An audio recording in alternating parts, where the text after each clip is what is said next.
माझी भूमिका जे माझ्या पोटात असतं तेच माझ्या पोटात असत. मी ह्या अगोदर सुद्धा कधी कुठलाही विषय असो, जे योग्य आहे त्याला योग्य मी म्हणत असतो. कोणाला त्याच्या परिणामाला मी कधी कधी मी घाबरत नाही. आणि वस्तुस्थिती म्हणजे वस्तुस्थिती मी खरं सांगतो, म्हणजे उगीच काय कोण काय म्हणते, पण माझी प्रकृती बरी नव्हती. आता ह्या अगोदरच्या प्रत्येक ह्याला मी ऍडमिट होतो म्हणून मी जाऊ शकलो नाही. परवा दिवशीच मला डिस्चार्ज मिळाला. नाहीतर मला काय ह्याच्या अगोदर मी अंतरावलीला गेलोच होतो ना.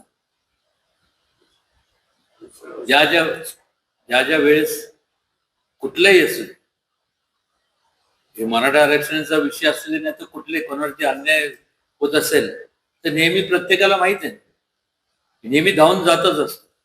आणि निश्चितपणे शासनाने लवकरात लवकर ह्या सगळ्यांच्या तोडगा काढावा.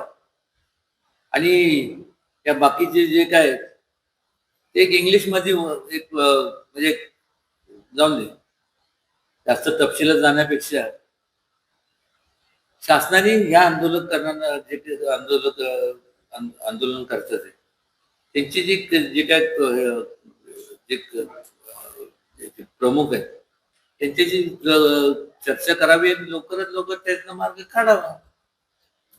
तुम्ही माझी प्रामाणिकपणे तुमच्या माध्यमातून सगळ्या मीडियाच्या माध्यमातून माननीय मंत्र्यांना एक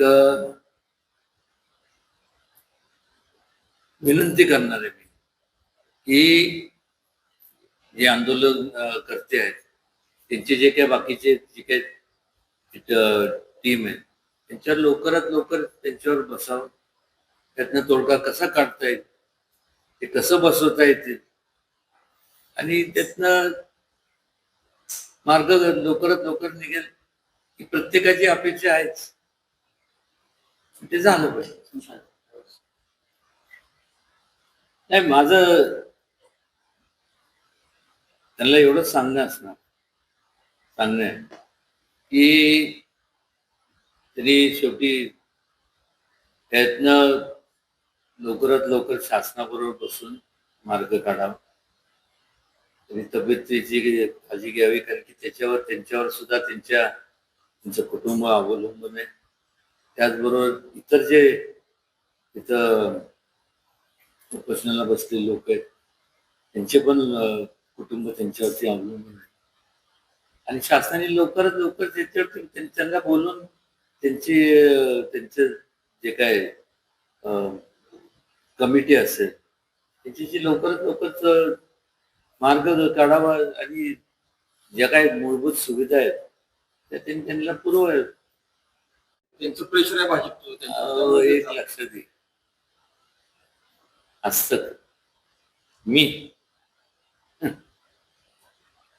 आता जे कोण बोलले मला काय कोणावरती म्हणजे नाव घेऊन कोणाला काय मोठं करायचं,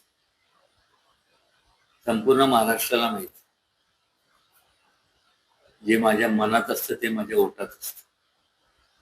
आणि मला काय याच्यातनं म्हणजे काय सवंग लोकप्रियता किंवा हे करायचं काय मला काय कधी विचार केला. कसं आहे, प्रत्येकाची विचार असते, विचार करण्याची पद्धत असते. आता एखादा संकुचित विचार जो कोण असेल त्याचा असेल जर असेल तर त्यांनी तो व्यापक करावा. देवाने सद्बुद्धी द्यावी त्या अशा लोकांना की जरा आपलं ब्रॉड माइंडेड थिंकिंग केलं पाहिजे. प्रत्येक ह्याच्यात राजकारण आणून चालत नाही. आज जर त्या ठिकाणी जे कोण बोलले असते तर ते आता जे त्या परिस्थितीत हे जे राहतात आहे मराठा समाजात किंवा कुठल्या समाजातले असो, कुठल्याही धर्मातले जाती धर्मातले त्या तिथे असं बोलले असते. प्रत्येकाला वाटतं ना की आपल्याला मदतीचं हात मिळायला पाहिजे आणि का नाही.